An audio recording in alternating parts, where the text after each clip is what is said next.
High, Meesho থেকে কমের মধ্যে নাকি খুব ভালো ভালো জুয়েলারি পাওয়া যায়। সেটাই চেক করার জন্য আমিও খুব কম দামের মধ্যে দুটো নেক পিস অর্ডার করি পুজোর সময়। হ্যাঁ হ্যাঁ, ঠিকই শুনছো, পুজোর সময়। এখন তার ভিডিও শেয়ার করছি, তাই ক্ষমা করে দিও। এই শর্টসে একটা নেক পিস আনবক্সিং করছি, পরের শর্টসে আরেকটা করব। আমি সীতাহার আর একটা চোকার অর্ডার করেছিলাম। এটা হচ্ছে সেই পার্লের সীতাহারটা। প্যাকেজিংটা দেখতেই পাচ্ছ, মোটামুটি ঠিকই ছিল। দেখো, ওর মধ্যে একটা নোটও আছে, সেটা আমি পরে দেখাচ্ছি। ওয়াও, ইয়াররিংসটা খুবই সুন্দর, আর নেক পিসটাও খুবই সুন্দর। একটা তো ইয়াররিংস পাচ্ছিলাম না, আমার মনে হচ্ছিল কি ব্যাপার, মিসিং হয়ে গেল নাকি, কিন্তু না।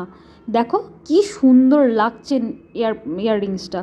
আর সীতাহারটাও খুবই সুন্দর, লকেটটাও সুন্দর এবং পার্লগুলোও সুন্দর। মানে বোঝা যাচ্ছে না যে এটার এত কম দাম। এর সঙ্গে দিয়েছে একটা টাসেল, আর এক্সট্রা একটা চেনও দিয়েছে, গলার চেনও একটা এক্সট্রা দিয়েছে, এটা গিফট হিসাবে। সেটাই নোটটায় লেখা ছিল। দাঁড়াও, এবার তোমাদের নোটটা দেখাই।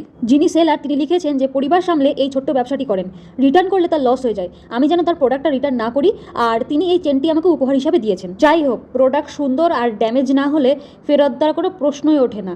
এটার দাম পড়েছে মোটে 213 টাকা। অবিশ্বাস্য, তাই না?